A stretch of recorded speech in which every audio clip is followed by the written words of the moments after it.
La carrière Arnaudet de Meudon, qui doit son nom à son entrée située rue du Docteur Arnaudet, est actuellement en partie propriété de la ville de Meudon.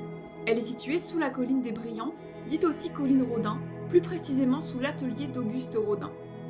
La craie blanche y a été extraite pour le blanc de Meudon, mondialement connu, du XVIIe siècle jusqu'en 1925, sur 4 niveaux et 8 km de galeries. Soutenue par des piliers tournés taillés dans la craie et exploitée selon une méthode disparue, du haut vers le bas, la carrière ou crayère a été exploitée en taillant des voûtes en plein cintre qui représentent des structures architecturales uniques. Le site fut classé en 1986 sur l'impulsion de Daniel Aubert, bénéficiant d'un coup de pouce après la visite de son ami Haroun Tazieff, secrétaire d'État chargé de la prévention des risques naturels. Le classement porte à la fois sur un intérêt artistique et un intérêt scientifique. La mairie de Meudon, se basant sur une étude technique et considérant qu'il existe un risque d'effondrement, a décidé du comblement partiel des galeries.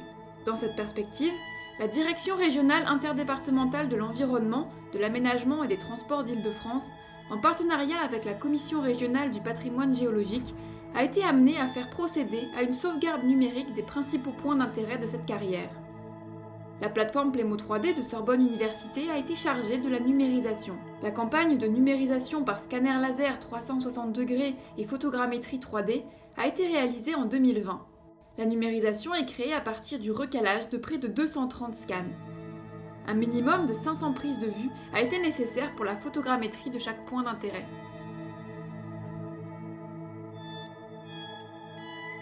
La visite virtuelle ne couvre pas les 8 km de galerie, sur les 3 niveaux accessibles aujourd'hui, mais se concentre sur un parcours de visite historique conçu par Daniel Aubert, géologue référent sur ce site.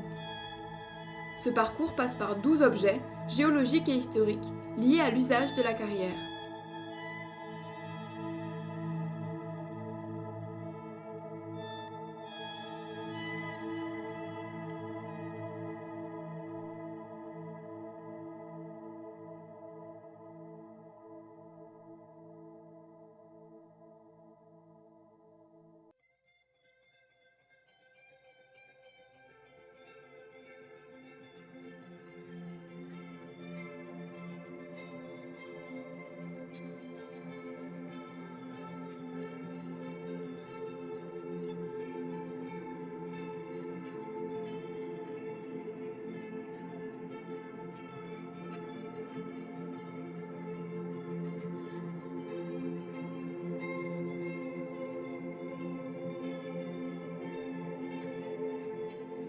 On parle ici d'aérage et non d'aération. C'est une appellation typique des mines et carrières. Ces puits ont plusieurs fonctions. Celui-ci est utilisé pour la ventilation des galeries et le puisement de l'eau au niveau inférieur. La ventilation est nécessaire pour la santé des personnes travaillant sous terre, mais aussi pour permettre une hygrométrie stable, procurant ainsi la garantie d'une stabilité de l'édifice. Les différences de température entre les niveaux inférieurs, intermédiaires, haut et l'extérieur assurent un effet de convection naturelle permettant une ventilation permanente. Les puits servent également à sortir les matériaux extraits avant la mise en place des ouvertures horizontales par lesquelles nous pouvons actuellement accéder aux galeries.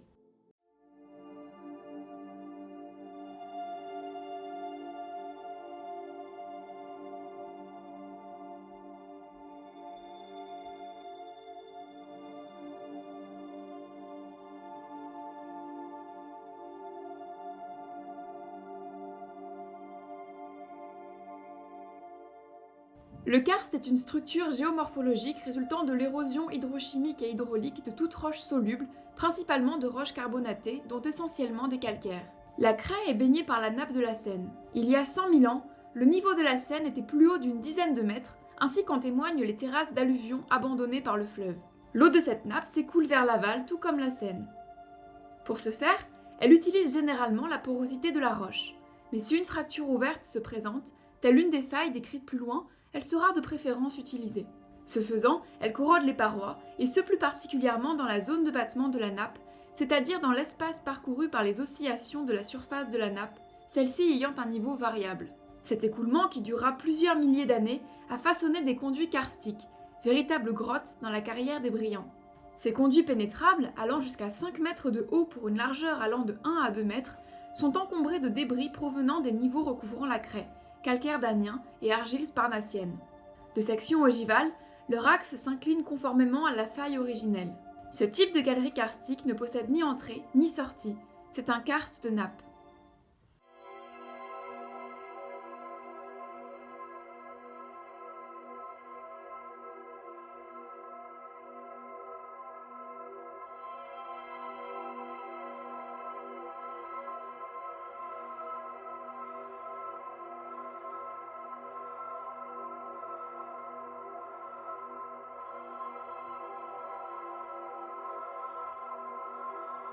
Sur les fractures ou fentes de tension, le seul déplacement perceptible est celui de l'écartement des lèvres de la fente. Les contraintes issues du serrage nord-sud générateur de l'anticlinal de Meudon ont aussi provoqué l'ouverture de ces fentes qui sont de même direction que la contrainte maximale. Ces fentes de tension ont une direction globalement nord-sud. Les diaclases sont des fractures sans déplacement visible à l'œil nu. Les plus abondantes ont une direction toute différente, ouest-nord-ouest, est-sud-est. Parallèles au plan de faille, elles en sont des fractures satellites. Les joints de décompression sont des fractures issues de la décompression de la craie suite à la disparition des terrains de recouvrement au-dessus du massif de craie recouvrant. Cette décompression est donc très sensible à l'approche du flanc du coteau, et ces joints ont généralement une direction parallèle à celui-ci, ici est-nord-est, ouest-sud-ouest.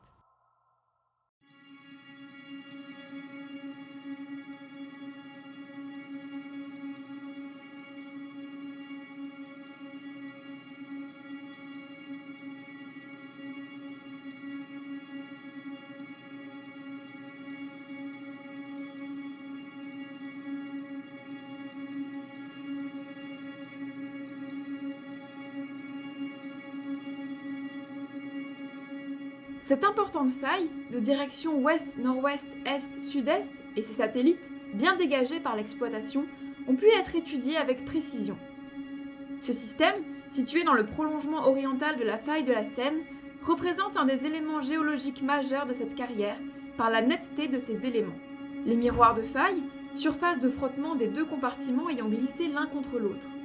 Les stries visibles à la surface des miroirs indiquent un jeu normal, déterminant ainsi un système en extension. La fraîcheur des miroirs est liée au rejeu récent du système. Il s'agit du plus bel exemple de néotectonique qui soit en Île-de-France.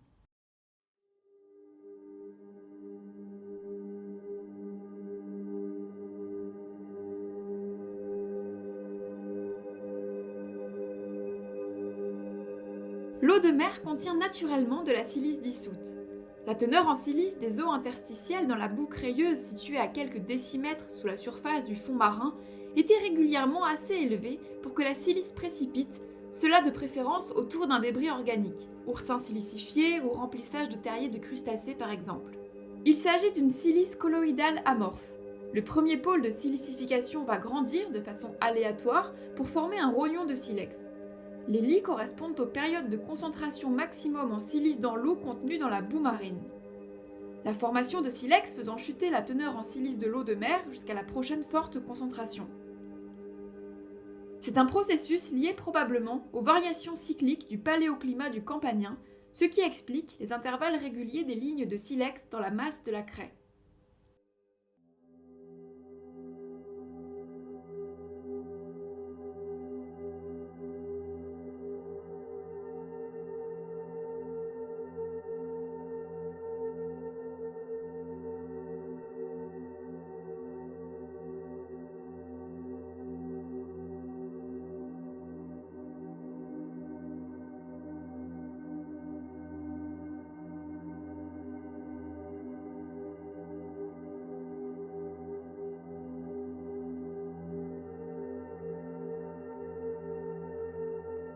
Contact entre le calcaire danien et la craie campanienne dans le tunnel d'accès à la crayère. La craie campanienne était recouverte par la craie maastrichtienne.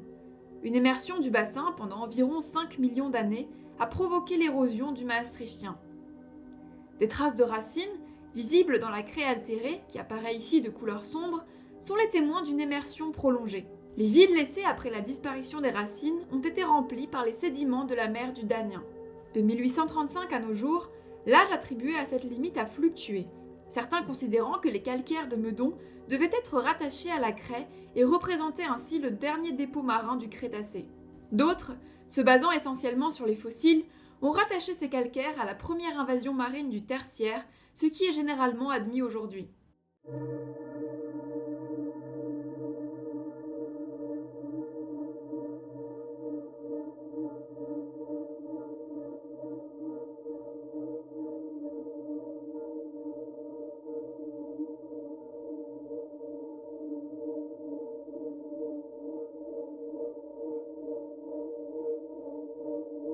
Cet escalier, taillé dans la craie, permet le passage entre les niveaux.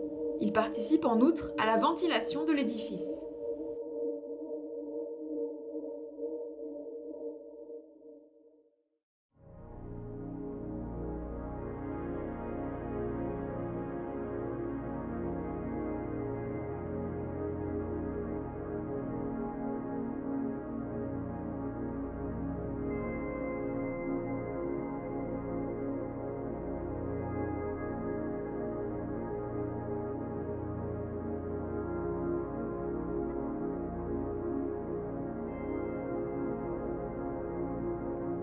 Les carriers avaient le souci de percer des galeries rectilignes. Ils commençaient donc le creusement par la partie haute, ce qui leur permettait de tracer une bande visible au sommet de la galerie, matérialisant la direction de celle-ci. Ensuite, ils approfondissaient la galerie par paliers successifs. À l'approche de la faille et du karst fragilisant la roche, ils ont réduit la dimension de la galerie et l'ont consolidée par de la maçonnerie. Les voûtes taillées ont une forme croisée, à l'instar des croisées d'ogives gothiques. Assurant une solidité structurelle aux galeries, ces voûtes participent à la beauté architecturale de l'ensemble. Nous pouvons observer que les parois sont peignées de fines rayures parallèles dont la fonction est de doubler la surface d'évaporation de l'humidité de la craie.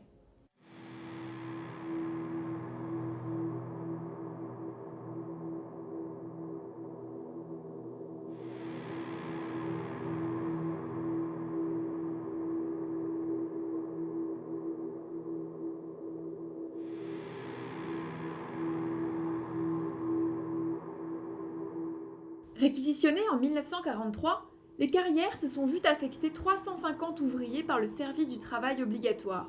Leur mission était de renforcer et d'aménager les galeries pour mettre en place des unités de production et de stockage de missiles V2. C'est dans ce but que des installations électriques ont été mises en place en 1943.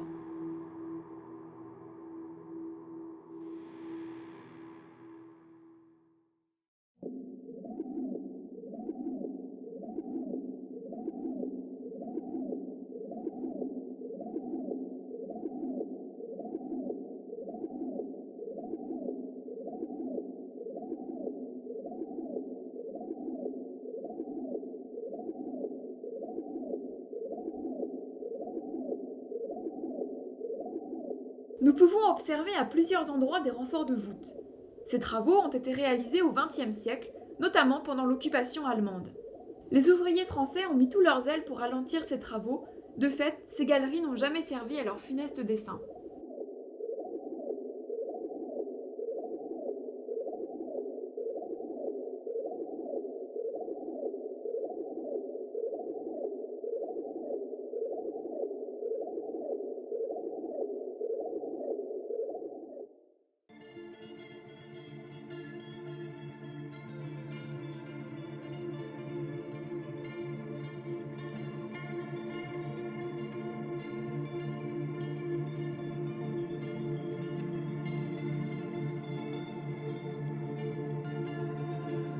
Cultivés au deuxième niveau des carrières après leur fermeture en 1925, avec l'avènement de la traction hippomobile et ses grandes quantités de fumier, le champignon de Paris a trouvé son terrain de prédilection dans ces anciennes carrières.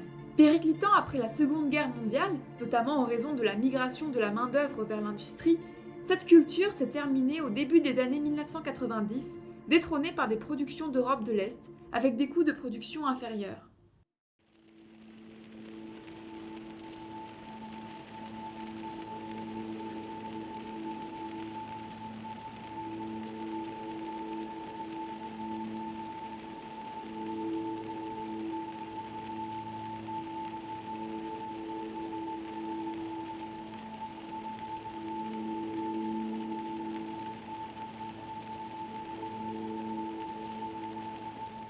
Les galeries ont évidemment été creusées à sec. L'eau n'est apparue que récemment, lorsque la Seine a été équipée de barrages qui ont fait remonter son niveau, et par conséquent le niveau de la nappe associée. Il ne s'agit donc pas d'une eau de ruissellement, mais de la nappe de la Seine qui affleure ici. Présente à l'Inventaire national du patrimoine géologique, pour les motifs qui ont également prévalu au titre des sites classés, la carrière Arnaudet présente 4 points remarquables. Le contact de l'ère secondaire, soit du Mésozoïque, de moins 252,2 millions d'années à moins 66 millions d'années, avec l'ère tertiaire, soit le Cénozoïque, de moins 66 millions d'années à moins 2,58 millions d'années, soit la fin du Crétacé supérieur et le début du Paléogène.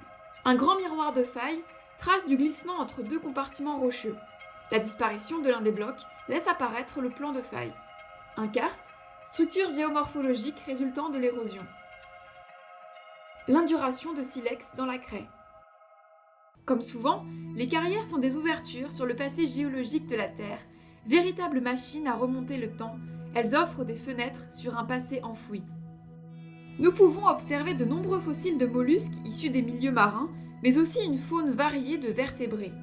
Des microfossiles sont également très abondants dans la craie.